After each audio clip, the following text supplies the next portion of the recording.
The stage was set for a descent into darkness, a metaphorical visit to the Addams family itself. From the hallowed walls of Castle Goring, a greeting was issued by its lady, accompanied by her loyal companions, Mickey and Aurora.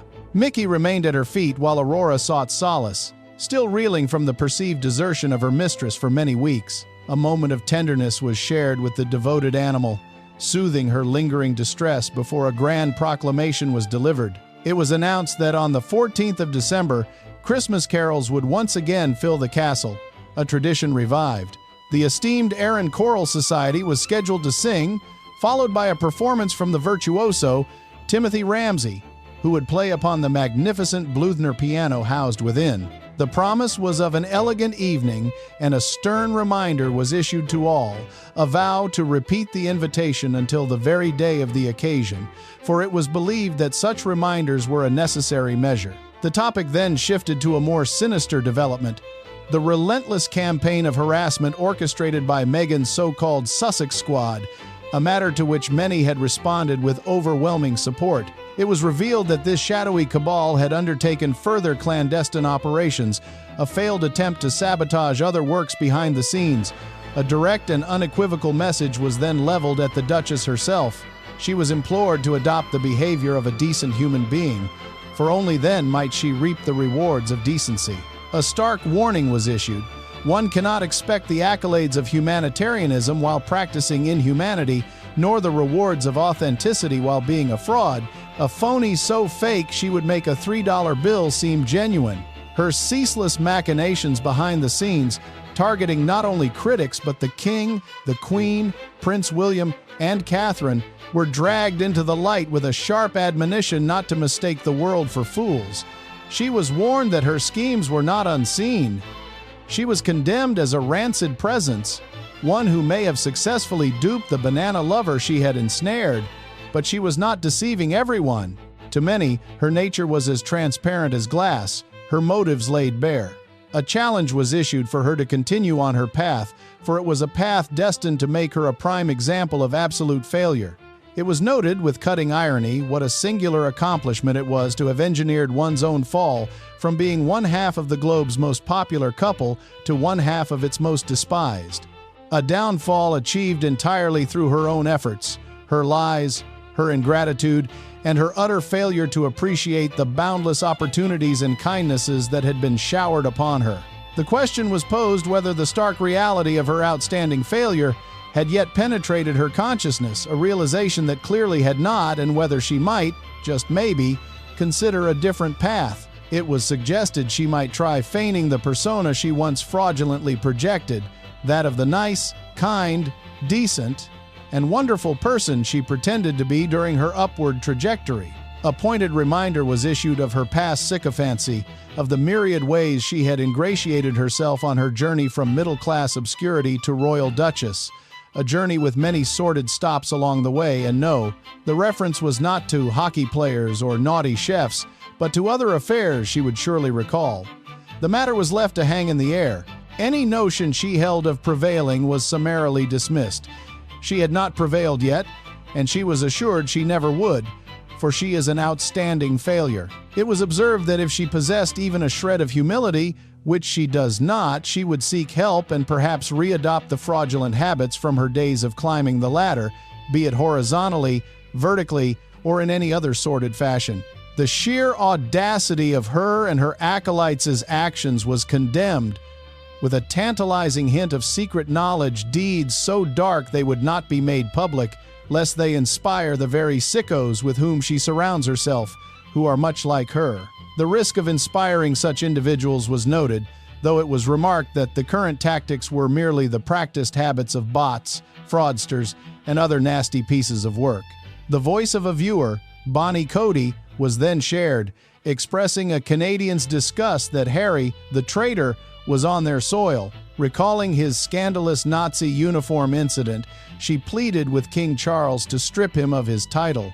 The response was that the matter was not so simple, and that more urgent priorities currently demanded the Crown's attention. However, a chilling parallel was drawn to Prince Andrew's swift deroyalization at the stroke of a pen, a stark reminder that Prince Harry is by no means impervious to the antidote for treachery. It was further argued that Canadians should feel pride, for their free country allowed Harry a platform for a paid performance that so vividly demonstrated the depths to which he has sunk. In a free nation, if fools wish to squander their money, hearing a man like Harry speak on public service when his only recent service has been to Meghan and himself, then they are free to do so. He was to speak of public service and his own supposed virtues, for which he was paid good money, but it was emphasized, not great money. Harry's market value had plummeted. It was speculated that he received no more than 5 good figures for the appearance, and certainly not 6. If by some chance it was a 6-figure sum, it was a low one. A stark contrast was drawn to the heady days after his royal departure. The so-called Freedom Flight, the J.P. Morgan jet across America, the stay at Serena Williams' Florida home, all culminating in a lucrative and crude engagement in Miami. For that single appearance, he was paid a staggering $1 million. Oh dear. It was suggested decimuses should become Harry's new middle name, a Latin term for the number 10, a poignant symbol of his earning capacity having dwindled to a mere tenth of its former glory. The question was theatrically posed: should a single tear be shed for his plight? The audience was left to decide. A comment from another viewer, Vivian, was then read, lamenting that Meggie seemed to have resurrected the freak show, not just in appearance but in name, citing the sight of Omid Scobie, or as it was mused, Omid Scabious, along with one Christopher Bowsey, known as the Guppy, and another caricature of a human being, prompting the query of whether Barnum's Circus was back in town. The question was lauded as excellent. It was noted that Omid Scabious had certainly availed himself of every attribute a surgeon's knife could offer, a trait with shades of Meghan herself. As for the Guppy, it was conceded that one cannot, in fact, criticize people for God's handiwork. However, one can certainly criticize them for what they do with it. It was posited that the Guppy would not appear so repellent if he were not such a repellent human being, for character, after all, does shine through. As for the latest creature in their orbit, it was observed they all fall into a certain category, in more ways than one. A cryptic statement left to interpretation. Then, a tantalizing secret was shared. A whisper from a little bird, revealing that a certain royal is hatching a clandestine plan. The identity of this royal, man or woman, was kept secret. But their hope is to orchestrate a dramatic reconciliation, a plan that would see both the King and Thomas Markle included in the next Father's Day celebrations in June. Whether this audacious plot would come to anything was met with deep suspicion, though it was confirmed that the idea was indeed being mooted in certain circles. This morsel of palace intrigue was shared before turning to another viewer's thoughts. A viewer observed that King William the Ruthless is a double-edged sword, and asked if this quality was cause for worry. It was acknowledged that many eagerly anticipate the day William, fresh from his coronation, will strip Harry of his title before his shoes are even off. Yet, a warning was sounded. One must not forget how he just as summarily threw his own godmother under the bus, publicly condemning her for something she had not done, merely to appease the woke mob. She was forced to fall on her sword, apologizing to a ridiculous creature who had set her up with a false accusation of racism. Was it politically wise? Absolutely. But the fact that he would publicly humiliate his loyal and elderly godmother to placate his detractors remained deeply troubling, a sentiment that was met with complete agreement. Hard decisions, it was stated, bring hard consequences that are rarely pleasant. The incident with Susan Hussey was described as unique. William was on a plane, about to take off for Boston, when the scandal was sprung upon the royal family. It was a calculated plot, designed to drag Queen Camilla into the mire, but it was foiled by Susan Hussey's own decency, her generosity of spirit, and her simple desire to understand the guest, Ngozi Fulani, and her ridiculous costume described as neither fish nor fowl and certainly not authentically Nigerian were twisted against her. The prince had a tough decision to make, and he made it. It was believed he could have achieved the same effect with a more moderate tone, though he never actually accused Susan Hussey of racism. He simply declared that racism in any form was unacceptable. He also knew she worships in a black church weekly and was a great favorite of Nelson Mandela. Therefore, if anyone had to be thrown upon her own sword, she was the best person, as her impeccable conduct would ensure the vindication she ultimately achieved. The situation was far from simple. It was conceded that when tough decisions are made, the spillage often extends beyond the intended area into awkward arenas as well. Yet, a warning was issued. Those who are ruthless must be careful to be so only when absolutely necessary. In hindsight, the decision was not a mistake. While the language could have been softened, the action itself proved William is a formidable opponent and that the machinations of Meghan and Harry will not prevail. In stark contrast, Meghan and Harry are cack-handed and inept. They may garner attention, but their plots and schemes always unravel. William, on the other hand, showed he knows precisely where the bullseye is. A viewer, Mary Hodgins, observed that of course Meghan would attack, just as she did with Prince Philip, Queen Elizabeth II, Prince Charles, and Catherine during their health issues, for bullies choose those in a state of weakness. The viewer believed she is incapable of change and offered well wishes. The early Christmas greetings were graciously returned, but the focus shifted back to the Sussexes' pointless and stupid actions. Their latest maneuver once again played directly into the hands of their detractors. It was observed that Meghan, Harry, and the Sussex Squad simply cannot resist fouling their own backyard. An anecdote was recalled from Botswana, where Harry was moved to admiration by Meghan's ability to relieve herself in the wild. She simply squatted and did as animals do, showing the base level at which she truly operates. He found it admirable. A different view was offered. One might have more respect for the creature if she were more capable, but she is utterly incapable. All her plots and schemes unravel.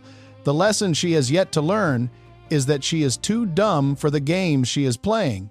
Unless, of course, her objective is to become the most unpopular human being on Earth, in which case her success is extreme. And yes, bullies go after people at their weakest.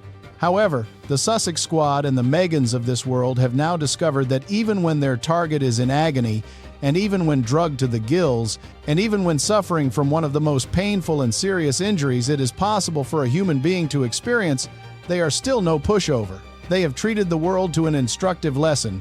Do not mess with everybody, because some people are made of sterner and more substantial stuff than the fraud and her sidekicks. Another viewer, Teresa, was quoted remarking on a certain troll who, along with a man named Daniel, made an ugly pair of bookends. Scooby, Bowsy, Perry, what a gang of lookers, she had quipped.